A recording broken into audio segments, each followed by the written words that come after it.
Olá, alunos da Ateneu. Estamos aqui com mais uma aula, videoaula, onde nós vamos abordar manejo do solo e recuperação das áreas degradadas. Vale ressaltar que nosso material consta todo na nossa plataforma. Qualquer dúvida ou indagação, vocês podem contactar-nos com os tutores, os professores, interagirem também nos fóruns, no Diagnosticando, para que possa facilitar a chegada da informação até vocês. Meu nome é Mariana, certo? A nossa disciplina consta com manejo do solo e recuperação de áreas degradadas. Nós já demos a aula da unidade 1 e 2, certo? E nós vamos hoje terminar na aula das unidades 3 e 4, certo? Na unidade 3, nós vamos abordar sucessão e importância para áreas degradadas, degradação ambiental, modelo de recuperação de áreas florestais.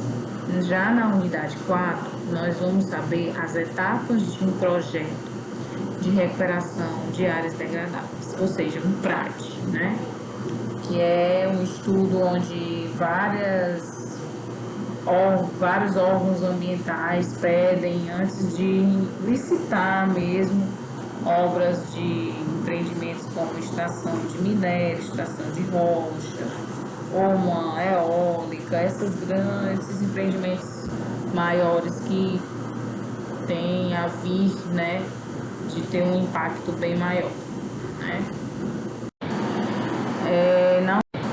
Na unidade 3, a sucessão e importância para áreas degradadas, A sucessão a gente vai primeiro definir, que é justamente a sucessão ecológica. É um dos mais antigos e fundamentais conceitos em ecologia, e compreender sua dinâmica é vital, quando se trata da elaboração do projeto de recuperação dessas áreas degradadas. A expressão sucessão ecológica é também usada para descrever processos de alteração nos ecossistemas sobre várias escalas, como temporal, espacial ou vegetacional. Ou seja, a sucessão é um processo ordenado de mudanças em um determinado ecossistema, resultando na modificação do ambiente físico pela comunidade biológica. Rosário, 2010, certo? Então, a sucessão, gente, ela é como se fosse uma evolução, certo? É a evolução de várias espécies, de vegetal, tanto animal como vegetal, onde cada fase tem seu clímax e transição para outra fase, Vocês vão entender mais ou menos quando eu mostrar mais à frente o que é que seria justamente essa sucessão. A sucessão vegetal, entendida como um processo de auto-organização ou amadurecimento do ecossistema, direciona-se da simplicidade para a complexidade organizacional, de formas de vida mais simples para mais complexas e diversificadas. Esse Shore, 2005, falou. A figura 1 apresenta um esquema mostrando como ocorre o processo de sucessão ecológica. Olha, vejamos, nós temos um fluxograma, como ocorre, a gente tem um substrato aberto, aí os organismos se estabelecem, gera-se alteração de condições, né, ambientais. Novos organismos vão se estabelecer através dessas novas alterações de condições ambientais.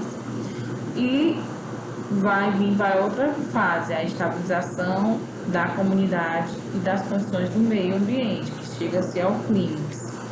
Então, a gente tem de o aberto até o clímax, certo? Essas fases aqui, gente, é justamente a sucessão, a evolução de cada condição do meio ambiente que ele está, né? Aquele ecossistema está. A classificação dos processos sucessionais, né, se dá pela sucessão degradativa, sucessão halogênica e uma sucessão autogênica. A degradativa é aquela que ocorre em uma escala de tempo relativamente curta, com ocorrência em qualquer matéria orgânica morta, por exemplo, animais ou plantas em decomposição.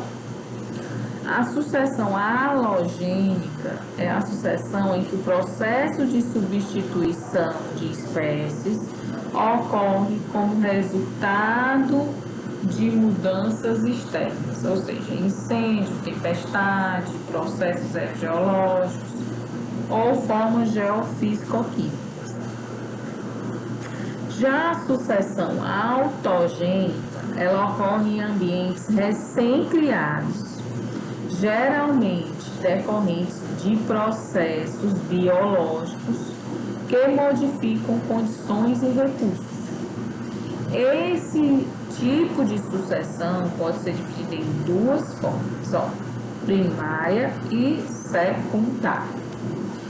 A primária, ela ocorre em ambientes que não têm estabelecimento de organismo, ou seja, as áreas que ainda não foram povoadas ou então das quais os seres foram eliminados por diferentes motivos. Como exemplos, pode-se citar rochas, dunas e lava vulcânica recém-solidificada. Na sucessão secundária, ocorrem mudanças em determinada área após a destruição parcial de uma comunidade. Essas mudanças podem ocorrer em uma pequena área de floresta nativa, após a queda de uma árvore, ou em vários hectares, devido a uma cultura agrícola abandonada. Isto é, a sucessão secundária ocorre em um ambiente total ou parcialmente destruído, porém, este já foi anteriormente ocupado por outra comunidade biológica. Embora degradado, esse ambiente oferece condições mais favoráveis à ocupação de novas comunidades, o que torna a colonização das espécies pioneiras mais rápida, certo?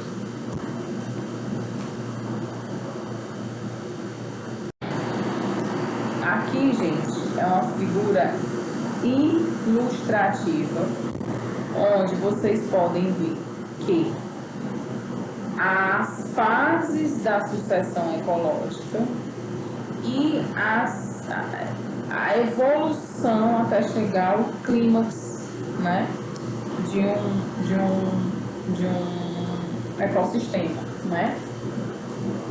Essas fases, gente, elas não é que vai ser tipo assim, esse ano eu tenho colonizadores, no próximo ano eu tenho pioneiros, no terceiro ano eu tenho isso. Não. Essas fases, elas podem durar 30, 100 anos, 200 anos. Cada fase dessa pode durar um valor de tempo, seja de um mês ou seja de 300 anos, milhões de anos, né? Então, não se atenham ao tempo, né? Se atenham às fases. Porque a fase, ela diz que tipo de meio ambiente, que tipo de ecossistema eu tenho dentro daquele lugar, né, daquele ecossistema mesmo, né? Ou seja, por exemplo, eu tenho as colonizadoras, bem aqui, ó, a primeira fase. Por quê? Porque é a primeira fase. Professora, por que não é aqui, no clímax dinâmico? Porque as colonizadoras, elas chegam, vão se adaptar ao meio ambiente, vão começar a se adaptar, se colonizar mesmo, né?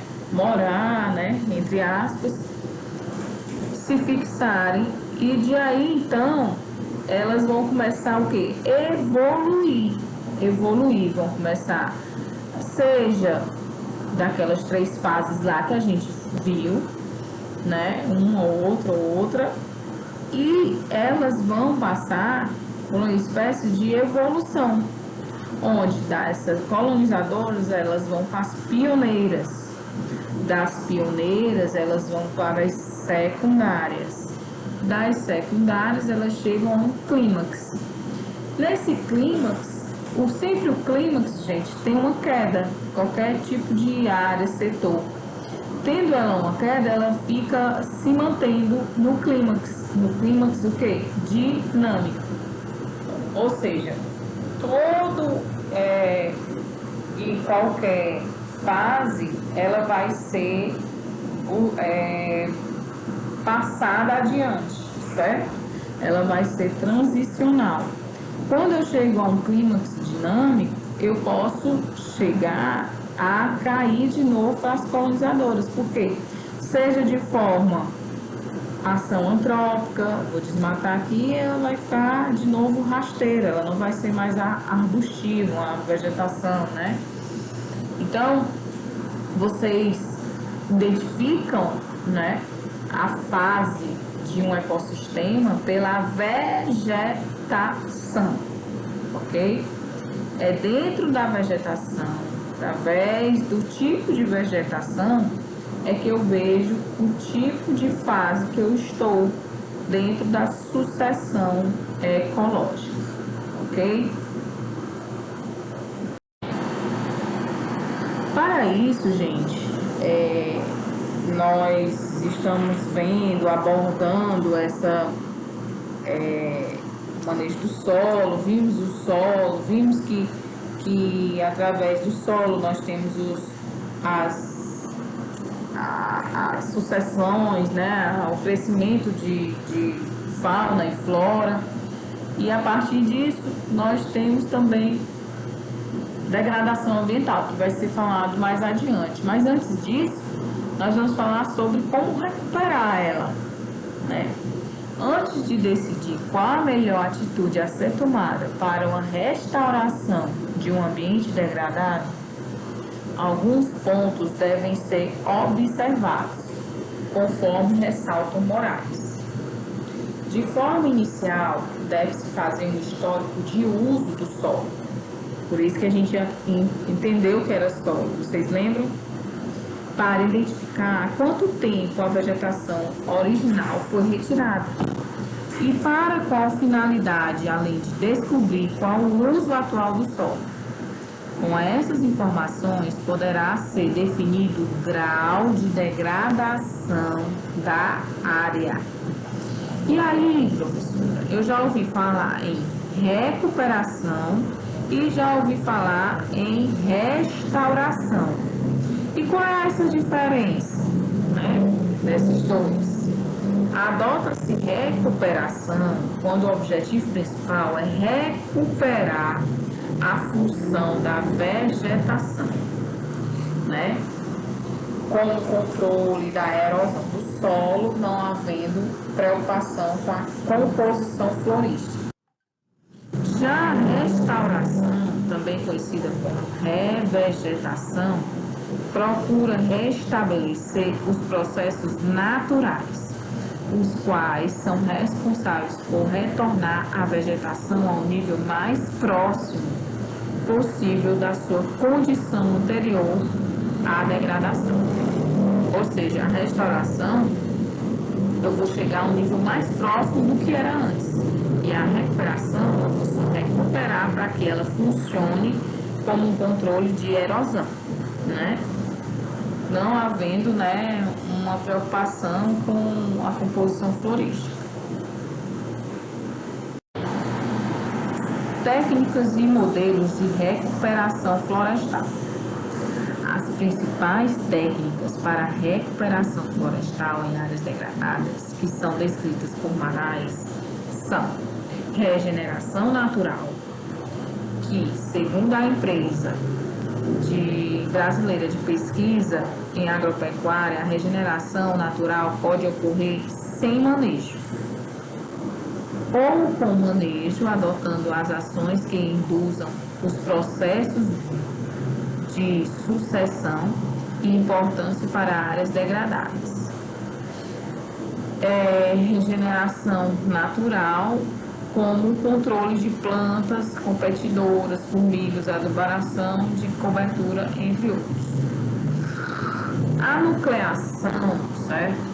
Grupo de técnicas que compõem uma mínima interferência local, ou seja, visa criar pequenos habitats, né, pequenos núcleos dentro da área. Dentro de uma área você cria pequenos núcleos, certo?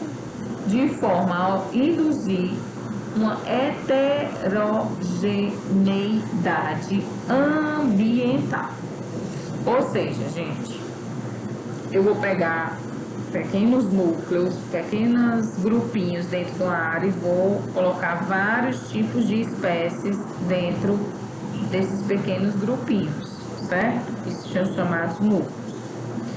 Segundo a Secretaria do Meio Ambiente do Estado de São Paulo, os núcleos têm o papel de facilitar o processo de recrutamento de novas espécies dos fragmentos vizinhos do banco de sementes local e também influencia os novos núcleos formados ao longo do tempo.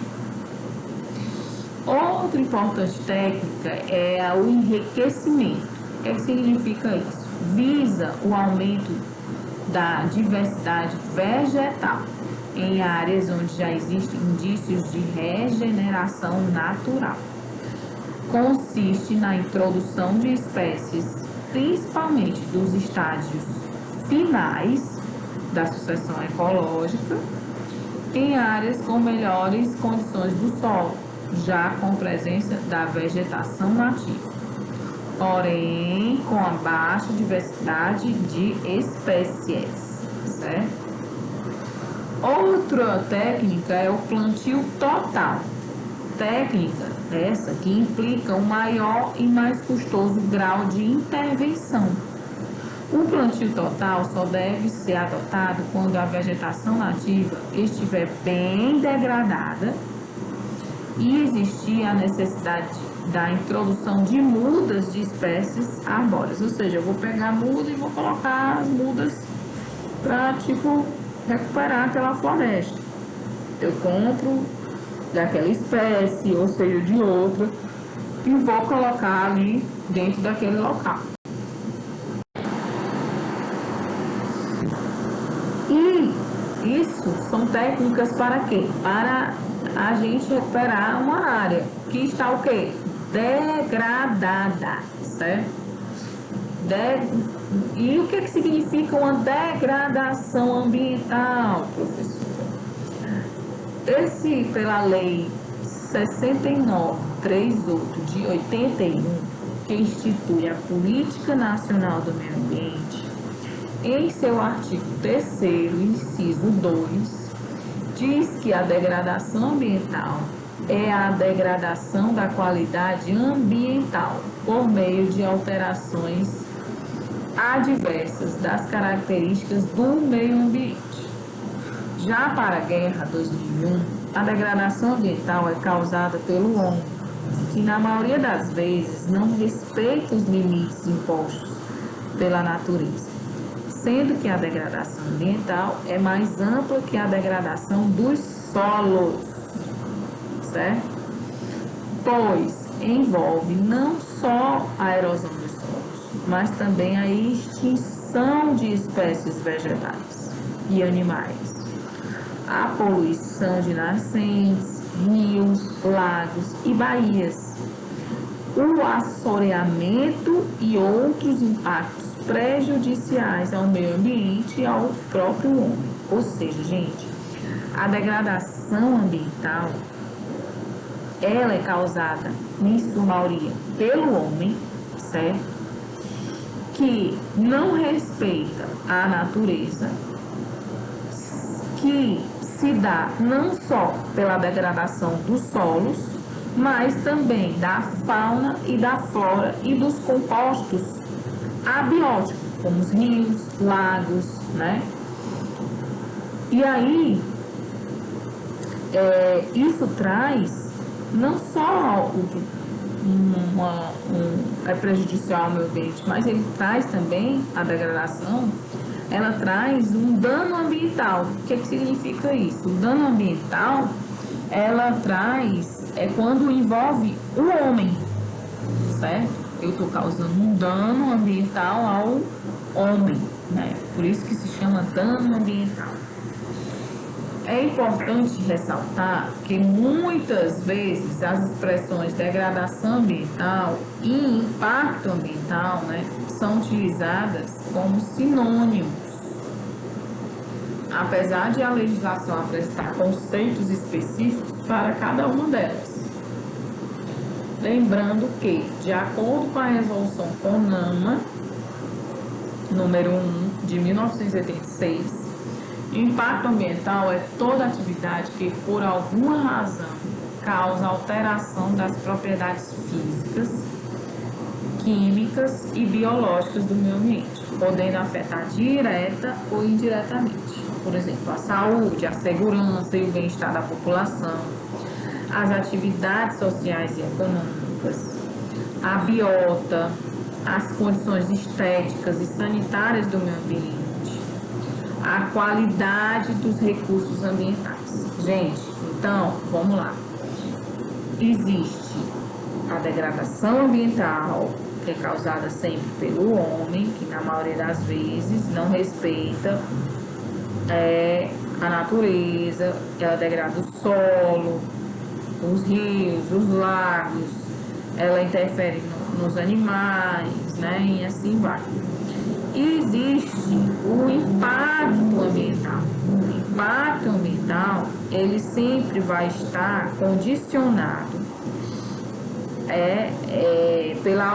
de alterações nas propriedades físicas, químicas e biológicas dentro da natureza, entendeu?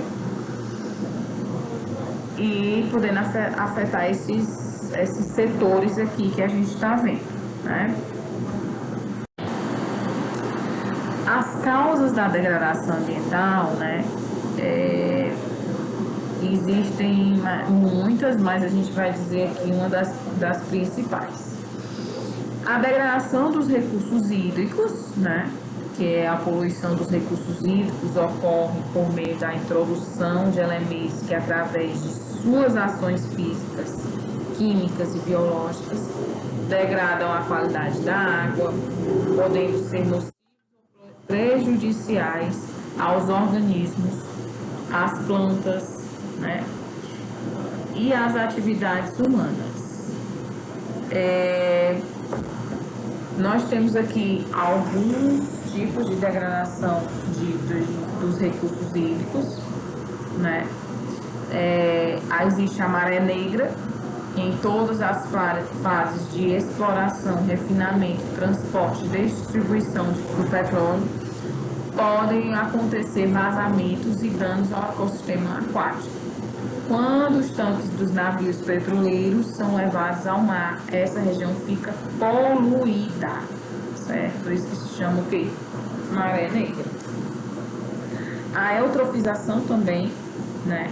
Quando são lançados esgotos domésticos nas águas ou quando os detergentes, fertilizantes ou adubos chegam a ela. O excesso de minerais provoca a proliferação de algas microscópicas que vivem próximas à superfície. Poluição térmica ocorre quando a água utilizada na refrigeração de usinas que geram eletricidade é lançada em um ecossistema aquático. O aquecimento da água pode prejudicar os animais externotérmicos, certo, gente? Que é uma figura ilustrativa da água contaminada com óleo. O óleo é provindo da onde? De qual fenômeno? De tipo maré negra, né?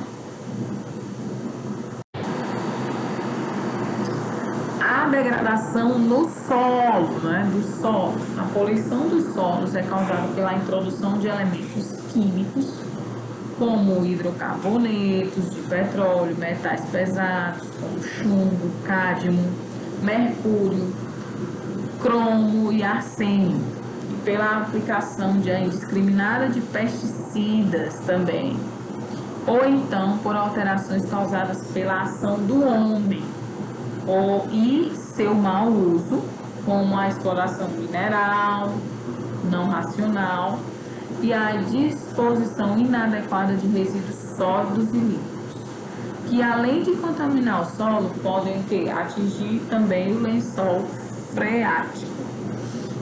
Gente, a degradação do solo é mais pela contaminação dele mesmo, né? Contaminação química, onde ela pode mudar, causando um impacto e mudar aquela dinâmica dentro daquele solo. E assim, então, começa-se uma degradação, entenderam? Então, a fase de um impacto para uma degradação, primeiro, se você tem um impacto, você muda a composição química, física, biológica daquele ambiente, onde o impacto vai ser positivo ou negativo. Sendo ele positivo, beleza, mas sendo ele negativo, começa-se, então, uma degradação dentro daquele local. Entenderam aí? A degradação atmosférica. A poluição do ar é provocada pelo acúmulo de elementos como monóxido de carbono, hidrocarbonetos, óxido de nitrogênio, enxofre, ozônio, compostos de chumbo, fuligem e fumaça branca, que em determinadas concentrações pode apresentar efeitos nocivos ao homem e ao meio ambiente. Inversão térmica, né? Em situação normal, a temperatura do ar diminui com a altitude, uma vez que as camadas inferiores de ar são aquecidas pelo reflexo dos raios solares no solo. E aí, então, gente, quando a gente tem esses três tipos de degradação atmosférica, recursos hídricos do solo, nós temos a recuperação ambiental, como foi falado antes aqui de ser mencionado que seria degradação. E aí, continuando, a gente entendeu a diferença entre restauração e recuperação, não foi? Mas também temos a reabilitação. Mas para isso, eu vou lembrar vocês de novo, novamente, que a restauração ela conduz um ecossistema a uma população degradada à sua condição original, né? Uma vez que eliminados os agentes da degradação, sendo aplicada em ecossistemas raros e ameaçados. A reabilitação retorna a área ou população degradada a um estado biológico estável, o qual não necessariamente deverá coincidir com a condição original desta. A recuperação implica no estabelecimento de um dado ecossistema ou população a uma condição não degradada. Está baseada no manejo da sucessão vegetal e biológica, em conformidade com os padrões naturais locais, mediante um plano pré-estabelecido para a sua regeneração, com o objetivo de, a médio e a longo prazo, criar uma condição estável e sustentável de acordo com valores ambientais, econômicos, estéticos e sociais dos sistemas naturais ao seu entorno.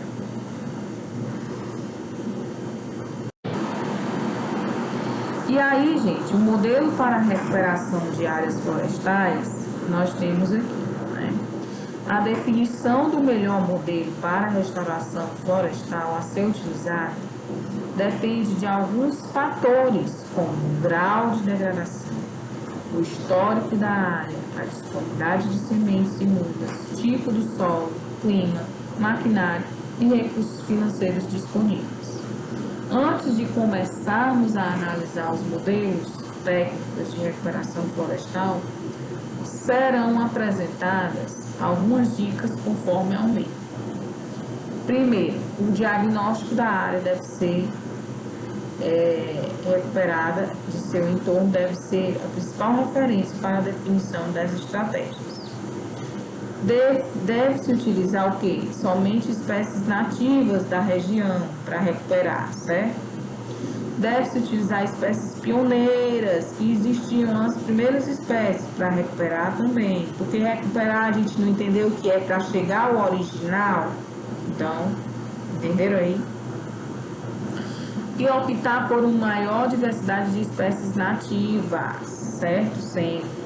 E aqui a sugestão é grande parte das espécies tem suas sementes dispersadas por meio do auxílio de animais. Logo, é fundamental verificar a proporção de espécies, né, que existe de animais presentes, pois quando a área estiver recuperada, os animais necessitam de quê? De alimentos, começar a se alimentar através da vegetação. Na unidade 4, gente, a gente vai ver um plano de recuperação de áreas degradadas, certo? Como é que a gente faz esse plano de recuperação, esse projeto de recuperação de áreas degradadas? Nós vamos primeiro ver aqui as etapas, né?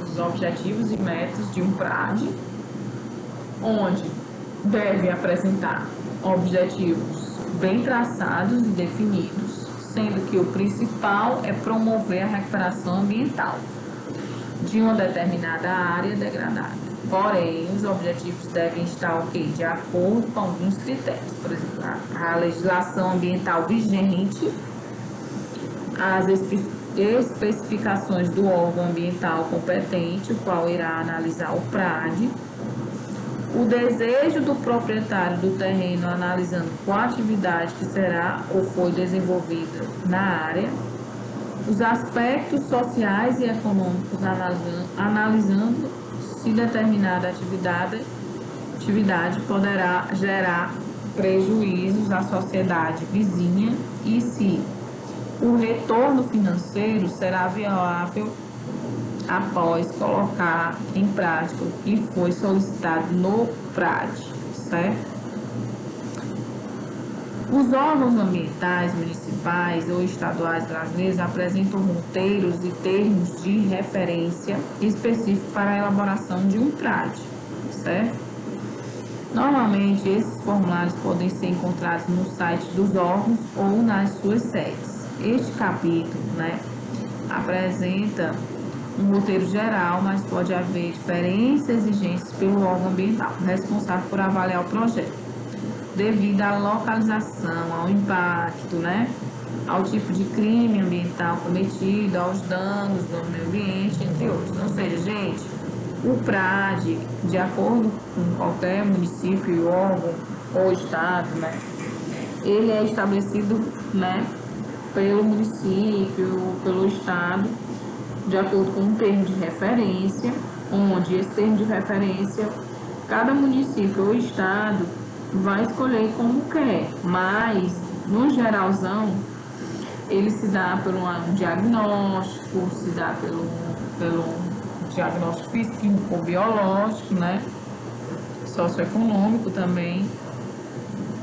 Ele se dá por todo um levantamento, né, bibliográfico também, onde você vai estabelecer as metas. O que é que você quer? Você quer uma recuperação de modo só colonizador, ou secundário, no clímax, e assim vai. Você vai escolhendo que tipo de meta e objetivo você quer para aquela recuperação de área degradada naquele ecossistema, ok?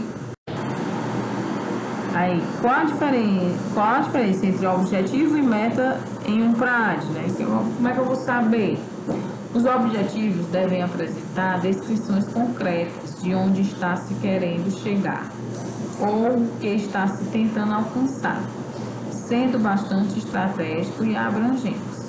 Por exemplo, o objetivo de um PRAD é recuperação ambiental de uma determinada área ou evitar que ocorram danos ao ecossistema. Já as metas, né, são tarefas específicas para alcançar o objetivo, sendo que essas são temporais, ou seja, estipulam-se prazos, né? Por exemplo, a recuperação de uma determinada área será feita por meio da construção de taludes, visando conter a erosão, e após ocorrerá a recomposição vegetal. Espera-se que em 5 anos a área esteja 100% recuperada. Entenderam aí? As metas estão dentro dos objetivos que você estabelece para aquela área, né, para ser recuperada. Quais são os procedimentos para a elaboração desse PRAD, né? No geralzão, gente, a gente vai ter sempre uma parte introdutória, a caracterização do empreendimento ou do local, né? E o diagnóstico ambiental, que é os levantamentos físicos, bióticos e socioeconômicos, e a metodologia e o cronograma, como você vai alcançar para que ocorra suas metas e objetivos sejam alcançados. Dentro desse PRAD, gente, sempre tem um zoneamento ambiental dentro daquela terceira, que a gente viu aqui no slide passado, da terceira meta, que é o diagnóstico ambiental. Esse zoneamento ambiental ocorre quando são estabelecidas legislações, as quais são regulamentadas para que uma determinada parcela do solo, ou mesmo de cursos d'água, doce ou salgada, seja utilizada ou não, né, segundo critérios pré-estabelecidos. Existem diferentes tipos de zoneamento ambiental urbano. Zoneamento ambiental urbano, zona de uso industrial, zona de uso estritamente industrial, zona de uso predominantemente industrial, zona de uso diversificado, zona agrícola, zona costeira e assim vai. E esse zoneamento é para você justamente definir quais são as zonas naquele perímetro do município que eu posso mexer ou não, né? E assim termina a nossa aula, certo, gente? Nós vamos dar por fim. Qualquer dúvida ou indagação ou pergunta, vocês podem falar com os nossos tutores. Eu espero que tenham gostado da aula, né? Qualquer dúvida pode falar também comigo, né? Pela plataforma. E espero que tenham suprido a necessidade de vocês. Muito obrigada e até a próxima, né? E espero que todos estejam bem e se cuidem, que nós vamos estar logo, né? Façam a tarefa de vocês, as atividades que existem dentro do cronograma da plataforma, os fóruns, né? Os questionários, as provas globais, as provas finais, não esqueçam de fazer, né? E eu sugiro que cheguem logo, né? Depois dessa aula já façam logo, para não esquecer. Muito obrigada, né? Mais uma vez. e espero que esteja tudo bem com vocês. E não esqueçam, leiam o material, leiam, viu? Tchau, tchau, tudo de bom.